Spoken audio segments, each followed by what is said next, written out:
Welcome back to the magical, mystical, and wonderful. yes, and wonderful adventures of Gordon. Episode 3, Bringing in the Big Guns.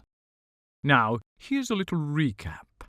Let's see if I can get this right. Last time, Gordon was with his sister Polly, Nan and Brenda, and Grandad Dick and their little Jackson dog Cookie looking for their militaristic mother Mildred, who was more than likely sucked into Nannans' magical quilt into the magical world and realm of the weird King Schwebbie, with lots of colourful characters, some good and some not so good, and others just plain evil. This is where we left our young and not-so-young adventurers who were left with the decision of what to do next. As Nannan and Grandad and Polly contemplated leaping back into the quilt, Gordon took the lead and said, "This time, we need the big guns." They all turned and looked at each other, shrugging their shoulders, not knowing what on earth Gordon was babbling on about. "We need Weeser and Iam." Now, just to fill you in, Weeser was their much older sister with an age gap of about 15 years, and Iam was her boyfriend who had known Gordon and Polly since they were a mere thought in Mildred's mind. Just thought you should know. Now, back to the story. Nannan and Grandad decided to sit this one out as they were just plain knackered and needed a rest. Gordon reached over to the mantelpiece for a flip phone which resembled the one off of the Matrix movie and flipped it open and scrolled down to Weeser's name and hit the green phone icon. The phone rang, and rang, and rang, and rang, and rang, and rang, and rang, and rang, and rang. Gordon got impatient, then realized his mistake. Weeser never answered, so she tried Iam, and the phone rang a single time, and a familiar voice answered. "Hello? Iam! Gordy! Where have you been? Me and Weeser, we went to yours, and there was nobody there. Is that diddly dirt with you?" Iam was referring to Polly, and Gordon replied, "Yeah, she's here. Listen, Iam, you need to get to Nannans quick. Now, we have like an emergency situation going on, proper code red." "Why, what's up?" "Well..." Gordon drew in a huge breath. "When we went to visit Nannan and Grandad, we couldn't find them, so we searched their house, and there wasn't a trace of them. So I went into the living room, and you know the weird quilt Nannan never gets out of the cupboard? Well, it turns out it has a portal into a magical world, and basically we all got dragged in, met a really pretty lady with a dog, a massive dog. But Nannan and Grandad were captured by King Schwebbie, so I had to rescue them. I didn't know what else to do, and finally we get back home to find Mum missing, and Cookie was staring at the quilt as if Mum was in there. Oh, I just don't know what to do, so I phoned you and Weeser for your help." Gordon inhaled quickly and thought, wow, I sounded like Ace Ventura, one of his favourite screen characters. "Okay, God, I'll tell Weeser, and she can drive us through. You know she drives faster than a rocket, so we'll be there in like 5 minutes. Gordon snapped the phone shut and placed it back on the side. Right, I'm putting the kettle on and making a brew. Who wants one? Me. Me. They all said with as much enthusiasm as they could muster. In tandem, they dragged their weary bodies into the kitchen and sat around the dinner table, waiting patiently for their cups of tea. Now, just to let you know, Nannan was the best tea maker in the world and always remembered just how everyone liked it. The drinks were given out, and in unison they all blew on them and took small little slurps, followed by a huge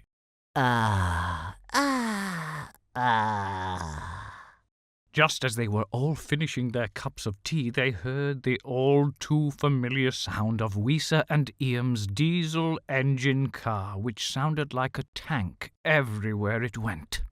The back door opened, and in came Weeser and Iam.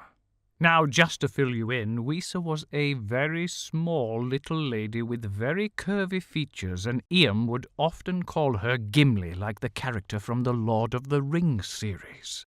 She reminded God of a warrior, as she had immense strength. You know what they say, big things come in small packages. Now, in comparison to Weeser, Iam was a giant. Well, you know what they say.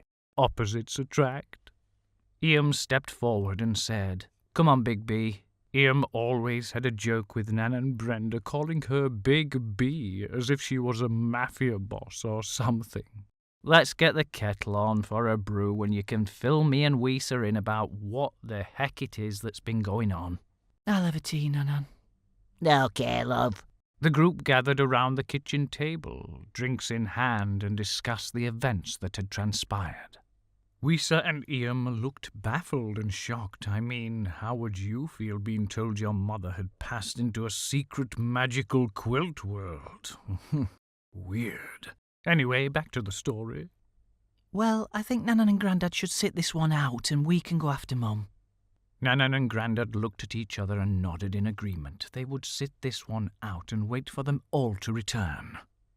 "Before we go, I think you two need to rest. Let's have a sleepover and go in the morning. It's no good being exhausted." The family all agreed and took to the many beds in Nannan and Grandad's house. The moment the sun rose and hit Gordon's closed eyelid, he jumped out of bed and was raring to go. As though in pure synchronization, they all got out of bed and rushed to the kitchen to grab some supplies for the road ahead. Nannan and Grandad greeted them in the kitchen with a full spread of food. There was jam on toast, fruit scones, cereal, toasted porridge, and a big pile of golden yellow scrambled eggs. The troop tucked in and ate as though they hadn't been fed for years. Nannan opened the door and lit a cigarette with a concerned look on her face. Meanwhile, Grandad polished off his third slice of toast and looked optimistic and began to speak. "Seeing as you're going into that weird and wonderful world, I've decided you're going to need a few things that might just help get you out of a sticky, tight spot." He bent to the floor and picked up an old-looking wicker fishing basket. Grandad, we aren't going fishing. "I know that, Gordon, but you never know when some of my old fishing equipment might come in handy." He opened the box and pulled out a rather large catapult, one that Gordon had wanted to play with since he was a little... Well, I say little, I mean little. I don't mean to insult Gordon, but... Oh, I'm very sorry, Gordon. A younger... when he was younger, yes. He laid it on the table, then he pulled out his nifty multi-tool. "Wow," said Gordon in amazement. It must have been a very serious situation for Grandad to part with his favourite item in the entire world. Scooping up the items, Nannan put it into one of her hand-woven bags and gave it to Weeser to carry. Nannan and Grandad opened their arms and the group embraced in a huge group hug whilst Nannan did her classical trick of shoving chocolate bars into their pockets. She always did this after they would visit her. Wishing them luck, they all went to the living room and advanced towards the quilt. "Get ready," said Gordon as he knew what was coming next. The group held hands and decided that they would go into the quilt at the same time.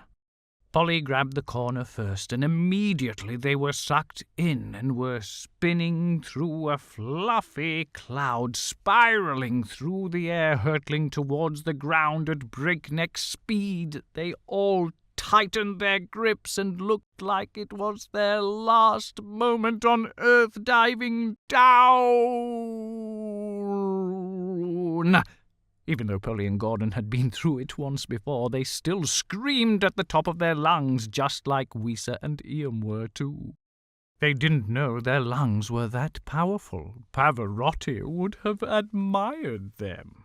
Sharply shooting to the ground, they were about to pancake and splat on the floor, and then they stopped, hovering a few inches above the ground, and suddenly, poof, they fell, knocking whatever air was left in their lungs out as they hit the ground.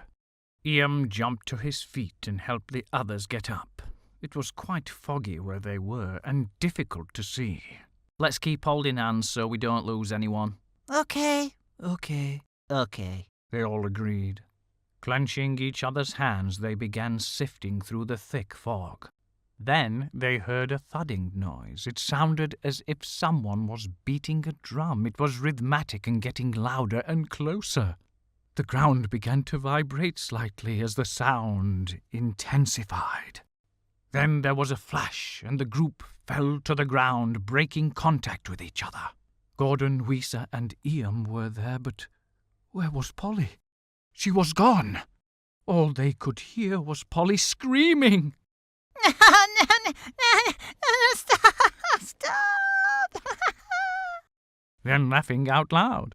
The group was so perplexed, to say the least. Then Gordon smiled and knew exactly what was going on. He turned towards Weezer and Ian and smiled at them. They both tilted their heads as puppies do when they're trying to understand what you are saying. Gordon knew exactly what to do and said, Chips, heel. There was a silence, and for a moment nothing. And then from the thick mist emerged the biggest bull-mastiff dog that they had ever seen. If you listened to our first season, you'll know that the bull-mastiff was called Chips. Just thought you'd like to know. Chips walked over and gave Gordon a slobbery kiss, leaving his face drenched in loving drool. My God, this dog is massive. Massive. He's huge and glorious, such a handsome boy. Chips trundled over to Weezer and gave her a huge kiss too, while Ian scratched his ears. He looked content and plonked his bum on the floor with a huge thud which shook the ground. Polly listened to their voices and stepped back into the group, giving Chips a huge hug. Hey, I've got an idea. Everyone grab Chips's fur. They all gently grabbed Chips's fur. Take us to Ella. The moment Polly mentioned Ella's name, Chips stood and began walking in the fog. After about 20 minutes, the group reached a small building that looked like a small shop. Chips walked to the backside of the house and scratched the door 3 times and sat waiting patiently. After a few moments, the door swung open, revealing a familiar face. Well, familiar to Gordon and Polly. It was Ella. She greeted them with open arms and beckoned them all to enter as she ascended the stairs. They all entered a cozy cottage-style room and were told to take a seat while Ella stoked the fire. In tandem, the young adventurers sat on a very silky fabric couch and thought they couldn't sink any further into it when Chips ran up the stairs, leaped across the room, and laid on the 4 of them, making them sink a little further. Weezer and Ian were simply mystified by the whole trip so far and couldn't believe their eyes as Ella threw some dust on the fire and said, Reignite. Just as she uttered the word, the fire grew intensely and lit the room with a magnificent orange glow. Ella began to squat, and a chair from across the room shot to meet her backside as she sat down cross-legged. Well, it's nice to see you back, and a warm welcome to your friends. I didn't expect you back so soon. Gordon cleared his throat and blushed at the same time, but managed to speak. We think our mum got sucked into the quilt, and so we've come searching for her. Is there any way you could help us again, please? It would be my pleasure. No problem at all. Now, let's see.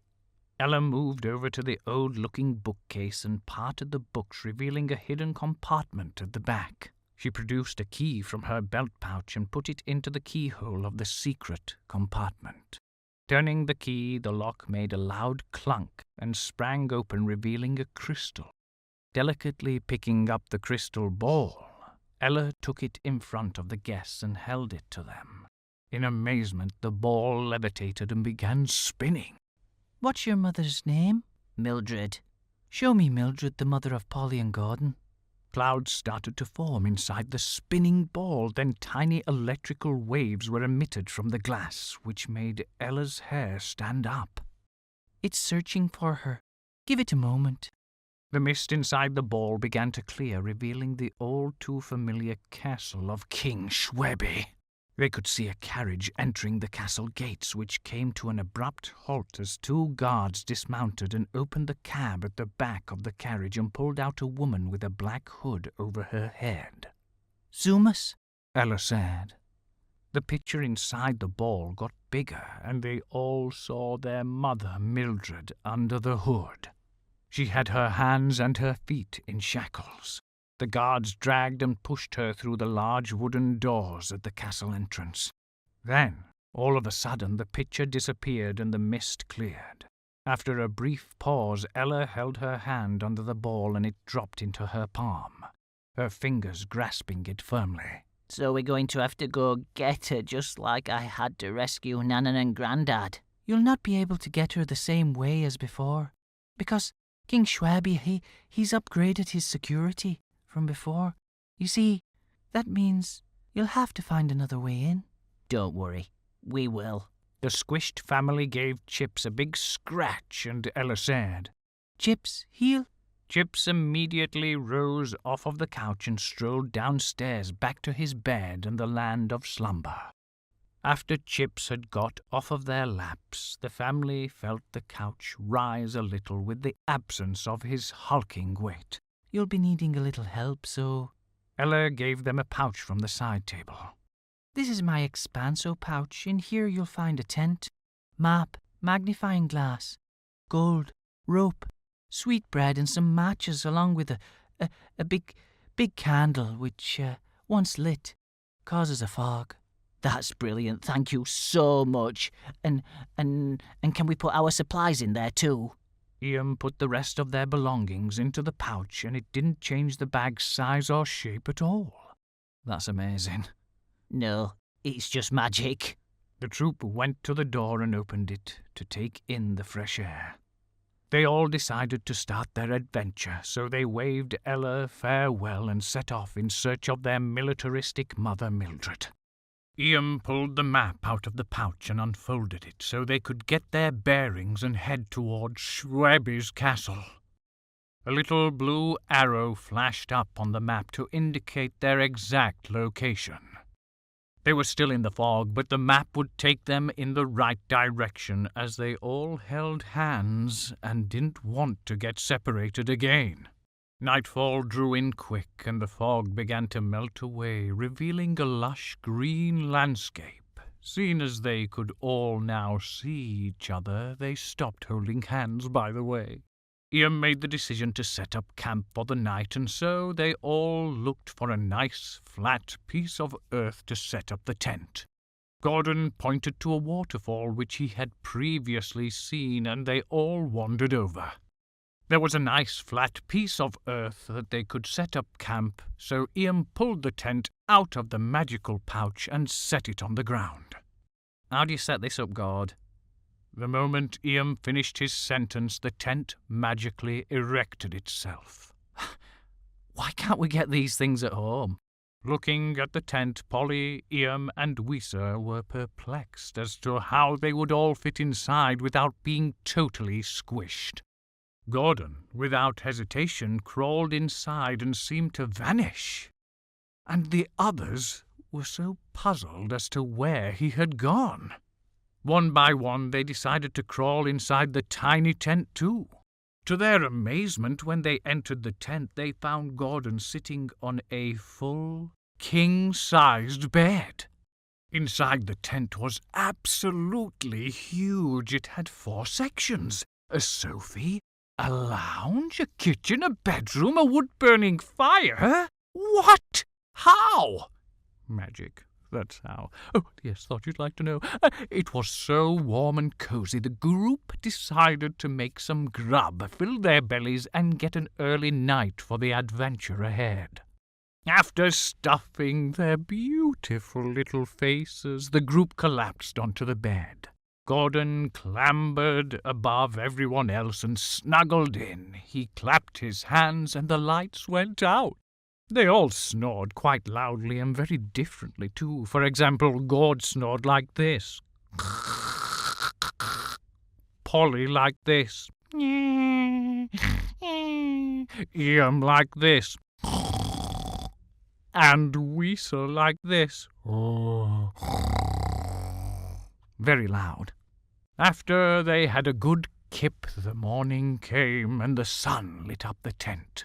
The light hit the group's eyes and they all stirred and woke up. Fighting the urge to snooze, they all got up and went into the small kitchen area to rustle up some grub. Ian did a fantastic cooked breakfast. He managed to find and make egg, sausage, hash brown, beans, bacon, mushrooms, and fried bread to top it all off. It might be the last meal they all had together, but I'm not going to be negative about this. You know, they're only venturing into a purely evil kingdom. And, sorry, but I really worry about these guys. Anyway, on with the story. Ian plonked a bottle of brown sauce on the table and the group dug into the food and made some quite monstrous sounds.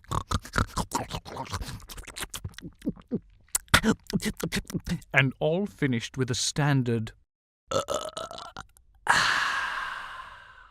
They polished off the breakfast, and pots and pans flew into the sink, washed themselves, and put themselves away in the cupboards. The group smiled at each other and wished the pots at home would do the same, but there's no magic there. Oh, dear. Weezer pulled out the map and placed it on the table.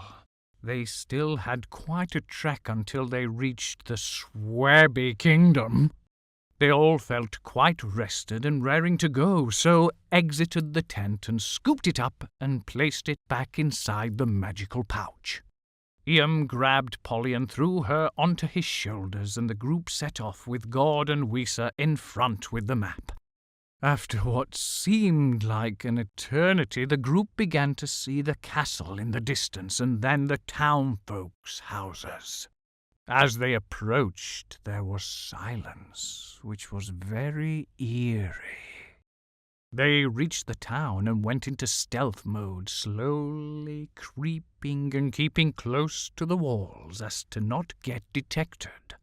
Then a weird trumpet sound, which was only too familiar to Gordon, sounded in the distance. Quick, guys, follow me. Gord darted into the town with the family in hot pursuit.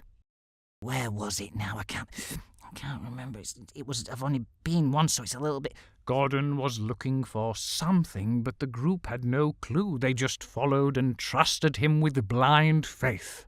Then Gordon ducked into a tavern and the group followed. They were in utter darkness for a few moments, and then a match struck and floated to meet a candle wick and lit the dark room. It was an old-style tavern with large barrels stacked behind the bar. Gordon was the one lighting the candles and ushered the group to take a seat, and he started calling, Bert? Bert? Oh, where is he? Taking a seat and catching their breath, the group decided to rest and recuperate.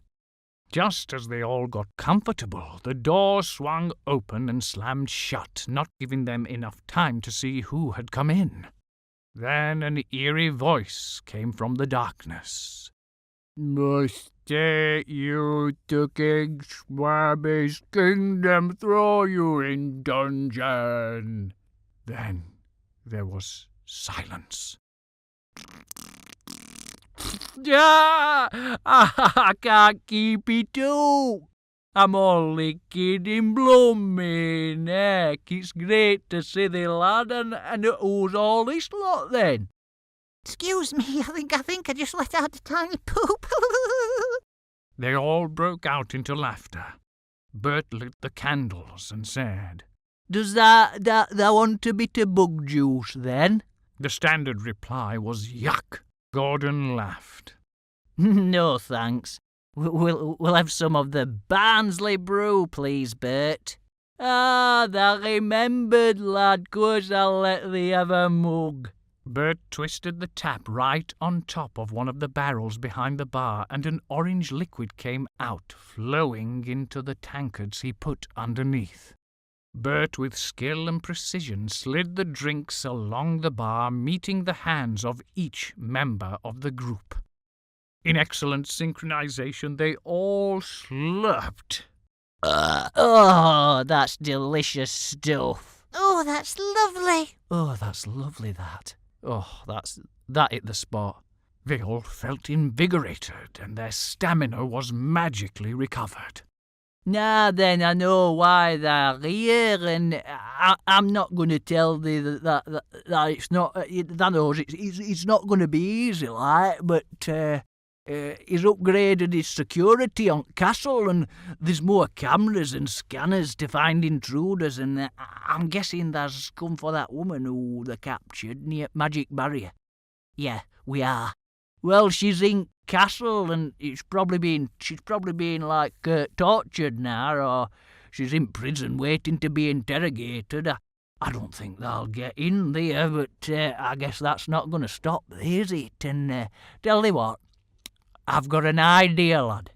I've got an idea. We can disguise y'all, and we'll go on a mission and have a look out there in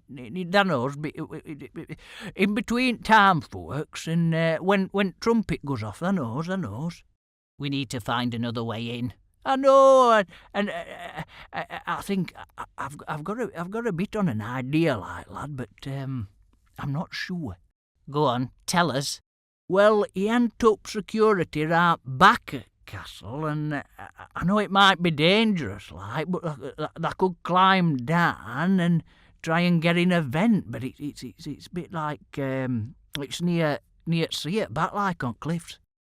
Here, wear these. Bert dished out some tattered hooded robes, and they all dressed up. Then he disappeared out of the back and rushed in and threw dirt on them, which was absolutely disgusting, and they were absolutely filthy. Well, now then, that's better. That looks like town folks now. You look like a right band of scruffs, right band of scrubbers, like all town folk. Bert pulled similar clothing on and went to the door, beckoning the group to follow him. The group looked out into the town, and Bert said, "Wait for it. 5, 4, 3, 2, 1. Right on cue. Now blend in and follow me." Bert went in front and began walking like a zombie, so the group, they did the same. The doors of the other homes flung open, and the townspeople slowly walked, heading towards the castle. Bert blended in and began veering to the right. They slowly broke away from the gathering crowd and began going around the side of the castle.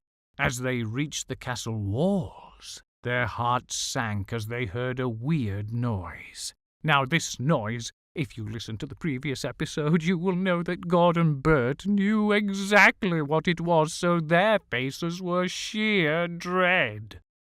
"What's happening?" "We need to run or hide." They were on open ground, and there was nowhere to go. Ian looked over the side of the cliff down at the water and had an idea. "God, give me that rope." Gordon reached into the pouch and produced a very strong-looking rope. Ian tied an end to a partially buried tree root and threw it over the cliff, telling Weezer and Polly to simply climb down and hold on for dear life. They went down and held on, and just as the three guys were going to do the same, an orb shot out of the castle to just above their heads and began to project a face which started to speak. "Identify now." Bert immediately pulled down his hood, and the orb scanned his face and flashed up green. Then it turned to Gord and Ian. Bert whispered, "Run!" Gord and Ian took the hint and ran in the opposite direction. The orb started to flash red and pursued them swiftly, screaming, "Intruders, guards, guards, guards!" William and God ran through the town, dodging the weak townspeople who were trying to grab them. A group of guards began running towards them and were gaining ground fast. Irmingard took a wrong turn, and it was a dead end with no escape. Iam valiantly pushed God behind him and said, "Stay close." Iam rolled up his sleeves as the guards surrounded him. Putting his hands up to protect himself, Iam was ready to fight. His dad, Alfonze, was a champion boxer and had taught Iam quite well. With courage, Iam fought the guards with streams of punches, managing to hold his own against 4 of them, but more guards appeared, and it was only a matter of time before they jumped on top of him and grabbed Gordon too. Oh, no. Oh, I hate this bit. The guards dragged Iam and Gordon towards the castle as the town folk booed and hissed them, calling them names along the way.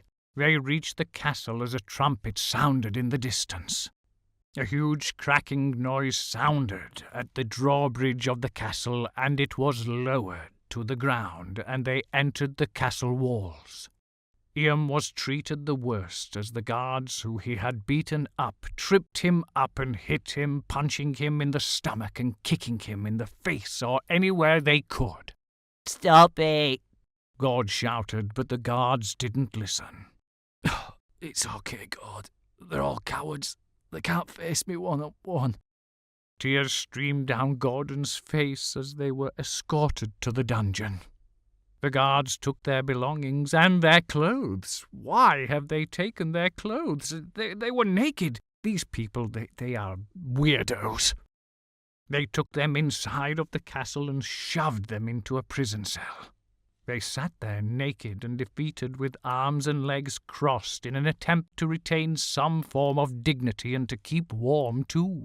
After what seemed like hours, a group of guards came and unlocked the door, grabbing them by the arms and ushering them through the castle. Finally, they reached a room with a sickly green door, and when they entered, they couldn't believe their eyes. There were skeletons hanging from chains from the ceiling. The guards shackled Iam and Gordon to chains and walked over to a timer.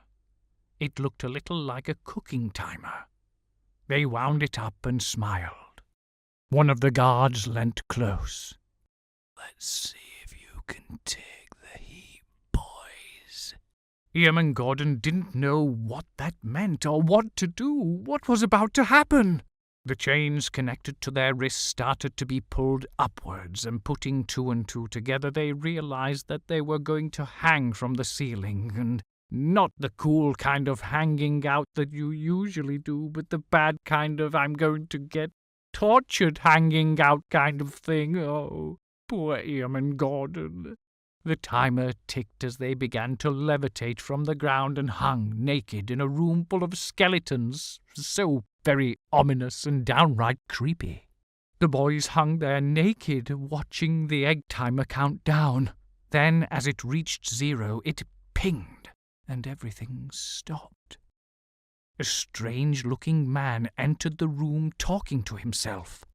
"I love it when the king gets new prisoners, as I get to be creative with my torture tactics.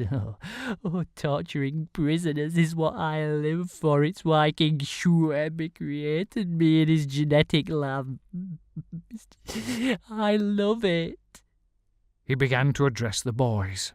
"You two look quite tough and have plenty of meat on your bones compared to what they normally send me. The king likes his prisoners to go through a 50-step torture regime before he interrogates them, and this is stage 1. Don't worry, I'll ease you into it. We'll start by letting you hang over 50 candles, so you... I'm so excited for this. So that you start to cook a little bit. Well, at least your feet do. So then, when you get interrogated, there's no running away, because we're gonna burn your feet off. I'm going to enjoy this so much. Iam lifted his head. And I'm gonna enjoy smashing your face him when I get down from here," Me too. said Gordon. The boys were angry, to say the least. Their small threat was met by laughter. Yes, of course. Let's see if you say that after stage 1. He began lighting the candles and placed them close to the boys' feet.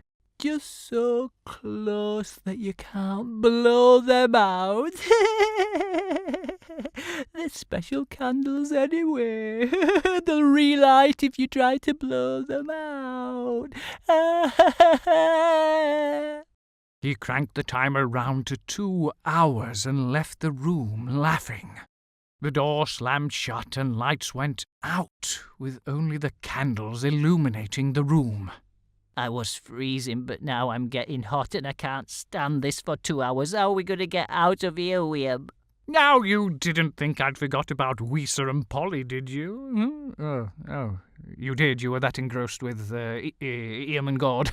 Oh yes, and Bert, of course. No, I've not forgot about them, so I'll start by saying, meanwhile, on the edge of the cliff, Polly and Weezer dangled, hanging on for dear life.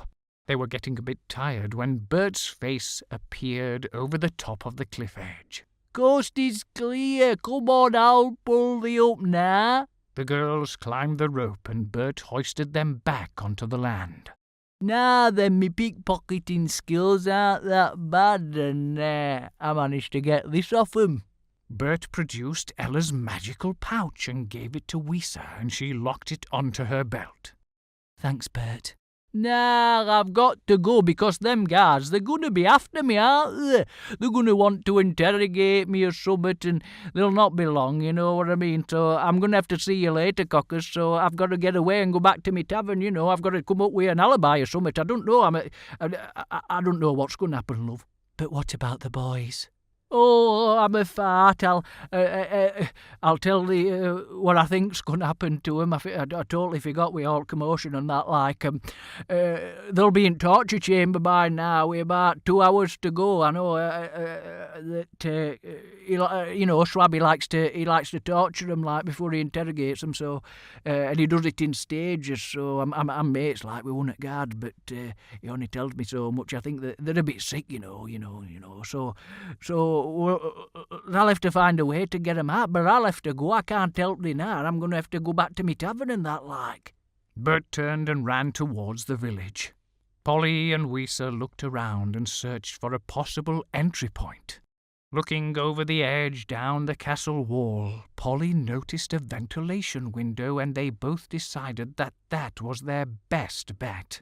The rope was still tied to the tree root, so Weezer climbed down and told Polly to watch and wait. When Weezer got to the end of the rope, she began running along the side of the mountain, back and forward, clenching the rope with the might of a god. Eventually, after all her effort of running back and forward, she reached the vent and clung on. Weezer tied the rope to her belt and reached inside the pouch, bringing out the multi-tool Grandad gave to Gordon. She flipped a screwdriver attachment out and unscrewed the screw, to which the vent door swung open and fell off down into the sea. Polly, I'm going to pull the rope tight so you can get across, okay? Okay.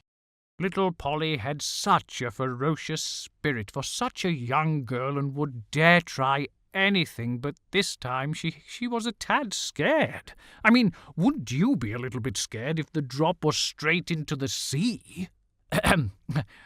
Well, yes, of course you would. After taking a deep breath and allowing Weezer to anchor herself in the ventilation shaft, Polly began her climb as she shimmied across the rope. Then they heard the noise that they had heard earlier when the orb had scanned Ian and Gordon. Polly, quick! I'm trying. If it spots us, we're done for. Little Polly picked up the pace and got to the vent.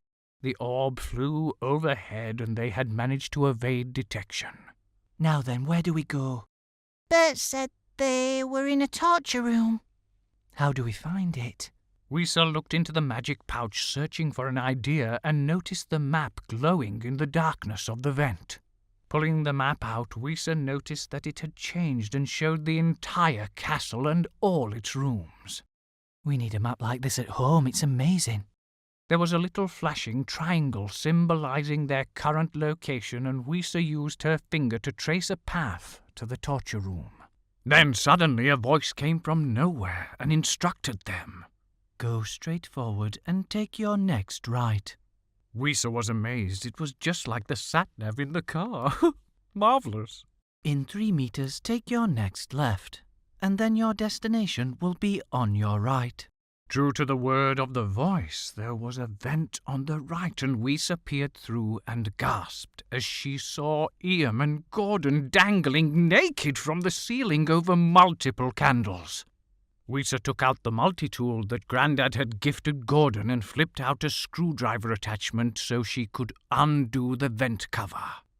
She then opened the cover and held it upwards so she could peer into the room. Hey, she whispered.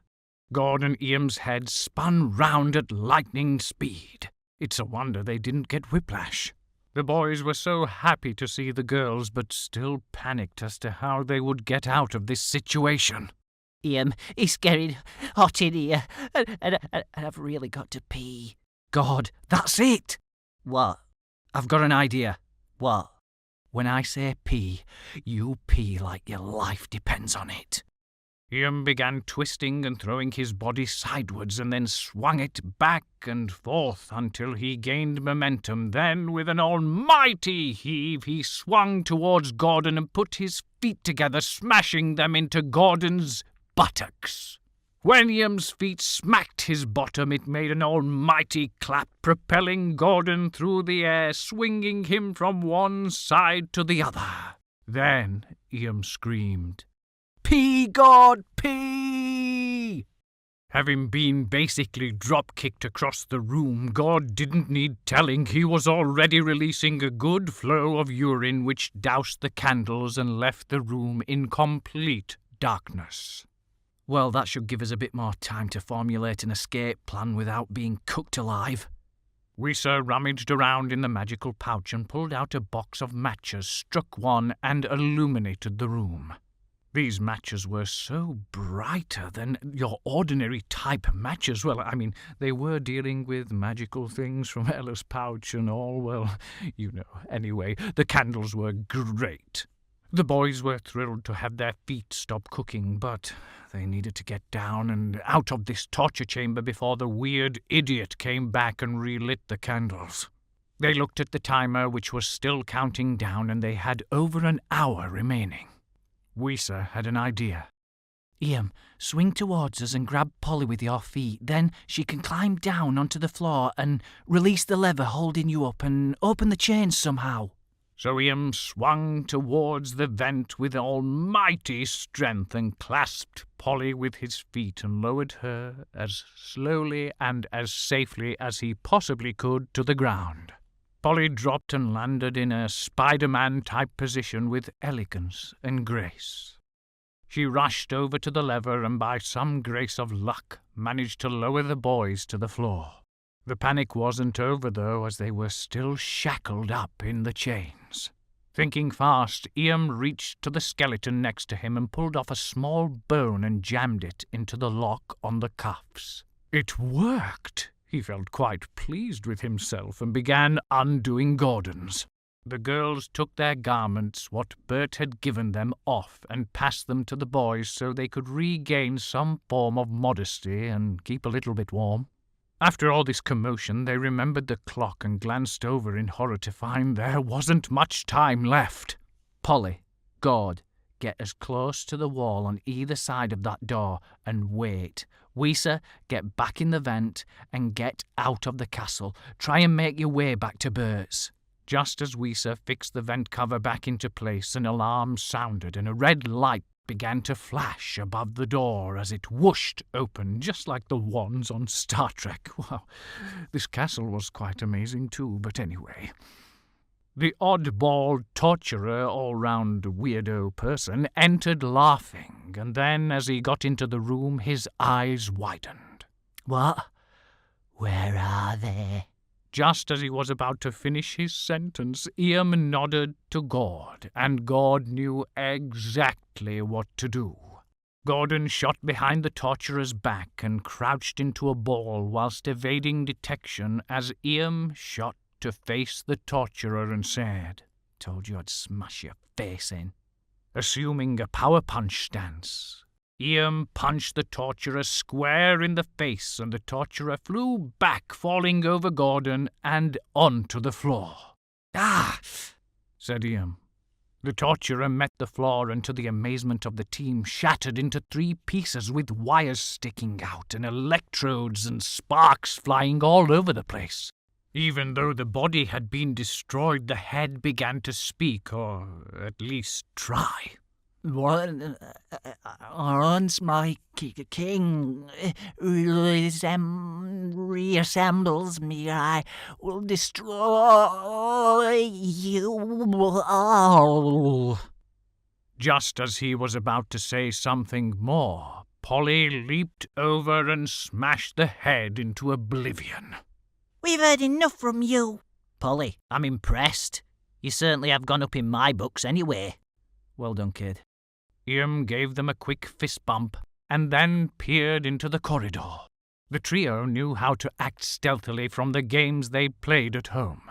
It was all in their hand signals, you see, like the...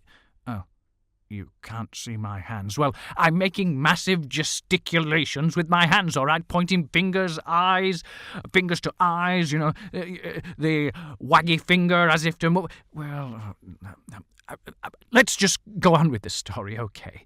Iam used a zipping motion to symbolize no talking, see? I knew I was just talking about, like, symbols and things. Anyway, then pointed to the corridor wall. They crept along the corridor in single file, approaching a T-junction, and Iam held up his hand to tell the troop to stop. There were signs in front of them. To the left said Guards' Quarter, and to the right said King's Chambers. Peering both ways, Iam decided to go right, straight to the King's Chamber, no messing about. Iam signalled the troop to move out, so they stealthily scurried along the corridor. After sneaking for what seemed like forever, the group leaped into a small alcove at the side and hid as there were 2 guards patrolling a huge wooden door. The guards had large spears in their hands, so would be very dangerous to take on. They looked a little bit bigger and scarier than the other average guards. All of a sudden, the group heard a noise overhead. Psst. Their heads shot up in perfect synchronization, meeting a vent cover above. The familiar voice of Weezer whispered from the vent. "Are you all okay? I thought I told you to go. You honestly think I'd leave you all high and dry without help? Okay, well, we need to get around these guards, and I don't know how. We need a distraction." "Wait there a second," Weezer said. They waited for what seemed like ages, and then, in the direction they came from, backwards, they heard a click and the striking of a match.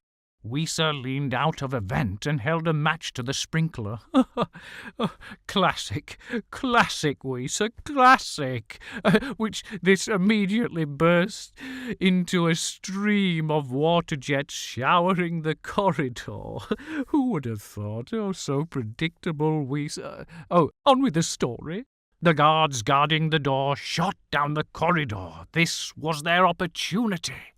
They snuck into the King's chambers and couldn't believe their eyes. Mildred, their mother, was chained to a chair at a huge dining table on her own.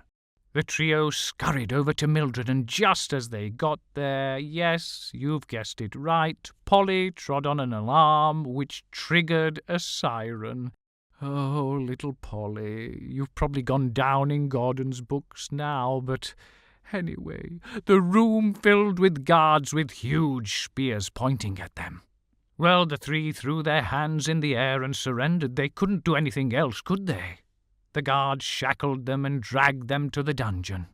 They were thrown in a cell along with their mother, Mildred. She had been the bait all along. Well, the children decided to give their mother a huge hug. "Well, we're in a right mess, aren't we?" Mildred said. Not given much time to speak, the guards came in.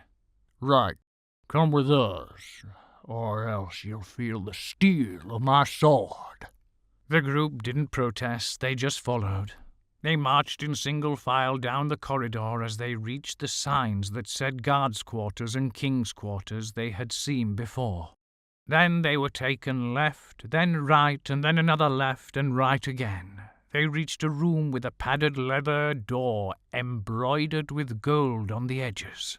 Entering the room, they noticed that all the furniture was made from leather and gold, with pictures of the king on the walls, along with various animal heads of some sort. It was very, very weird and foreign to the group. In the back of the room, there was a bed with a huge man laying in it. From seeing the hologram of the king before, they knew it was Schwebbie. He was fast asleep. A red dot began to glow on his forehead, and a flying plate shot to his bedside and projected the king's face. Then, all of a sudden, a door opened at the back of the room, and the king's translator stepped in.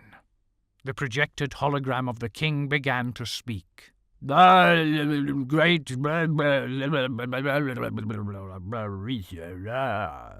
The king says, "You have walked into my trap and are now my prisoners. You will be taken to the extraction chamber and will have your memories and knowledge taken out of your brain, and it will merge with me to make my knowledge of the world vast. I will drain the collective knowledge of the planet and eventually break through the magical barrier and take your world by force, bit by bit." Ian was about to speak when he received a blow from the guards to behind his knees, which sent him flying to the floor. Now, without any further interruption, the king doesn't find you a threat and doesn't even need to wake up and open his eyes to address you. Take them to the extraction chamber for a mind wipe and make them Schwebbie subjects. With that, the guards did as they were told, and the king's hologram disappeared. The group were dragged out in shackles and felt beaten. Marching down the corridor, the guards escorted them to a line of people queued up outside of a door labeled Memory Lab. The queue was being guarded heavily. The people looked extremely scared but relatively normal. All of a sudden, the door opened and a person walked out like a zombie. It looked like they had been broken and had their soul drained out. The next in the queue got pushed inside the room. The gang were close to the door, and it wouldn't be long until Ian was next. After waiting in silence and not knowing what to do, Ian's turn had come and he got pushed into the room. On entering the room, Ian saw a very small man sat on a tall chair next to an empty bed. It looked a little bit like a dentist or surgical medical type thing bed. Weirdly, there were no guards in the room, and just as Ian was about to turn, the little man pushed a button, and a magnetic vibration pulled the shackles on Liam's hands towards the chair.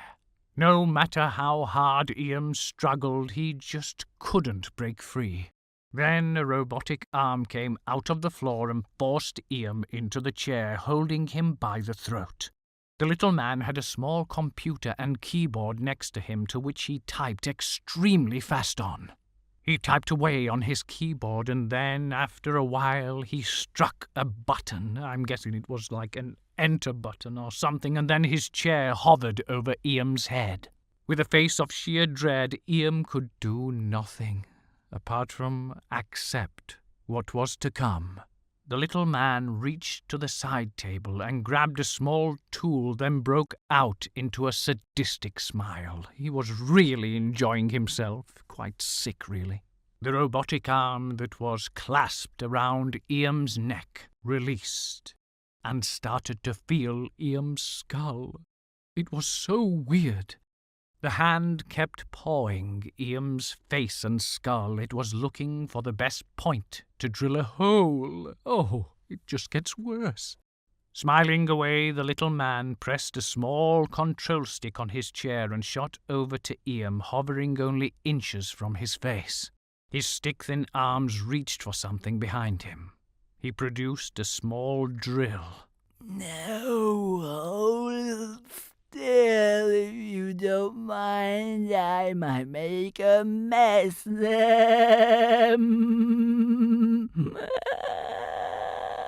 Excuse me, I don't usually get this excited, but it's not every day you get a red bladder. He placed the drill on Iam's head. Then, all of a sudden, the small man got smashed by Wisa's plump rump, her bottom. Oh, yes! Oh, that's not the first time that rump has saved my life. Oh, mine, I mean Iam's. In a desperation move, she had jumped from the vent in the ceiling and used her butt to butt out the little man before he... Did you see what I did there? Before the little man had drilled into Iam's skull.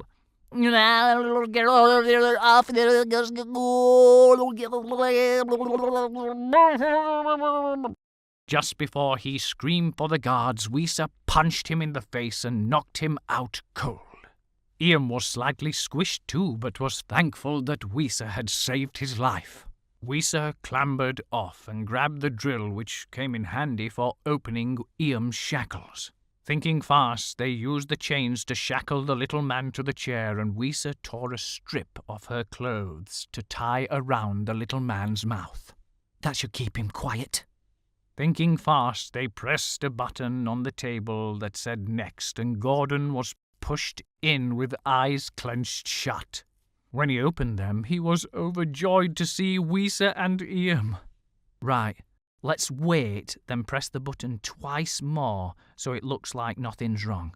I'm going to go out looking like a zombie, and we should all do the same, or the guards will get suspicious. So we get Polly and Mildred in here, and then go out, act like zombies, and head for the hills. You guys do the same, but leave a little bit of time between. They nodded in agreement. Iam exited, walking like a zombie, eyes glazed, treading slowly. Then, after a brief pause, the others followed suit.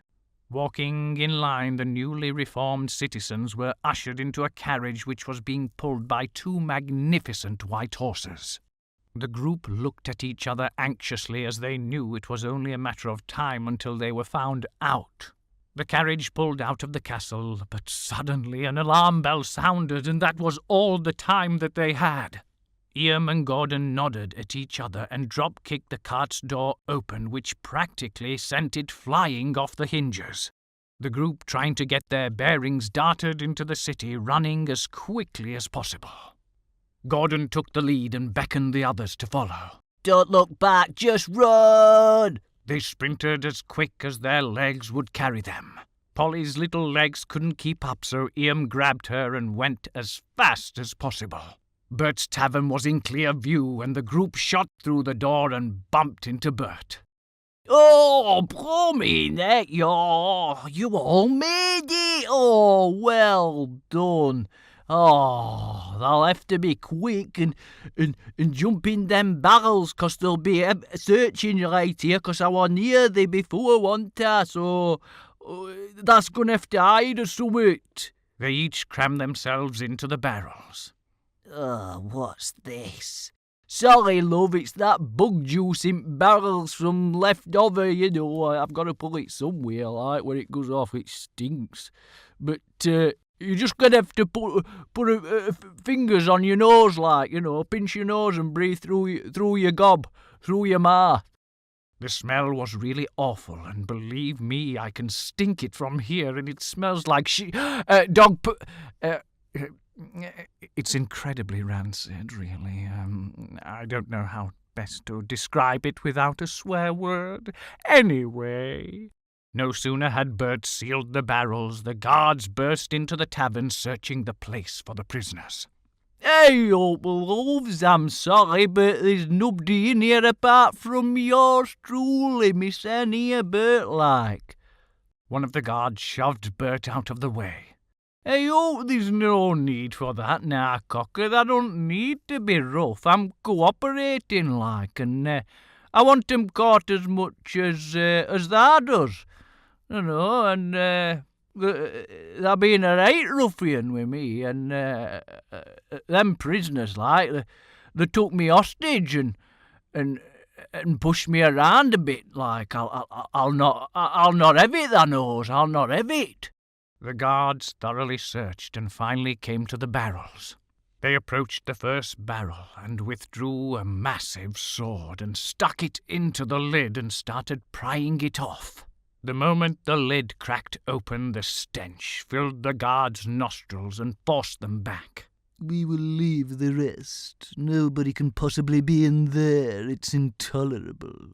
If you see the prisoners, report to the guards immediately, Citizen Burt."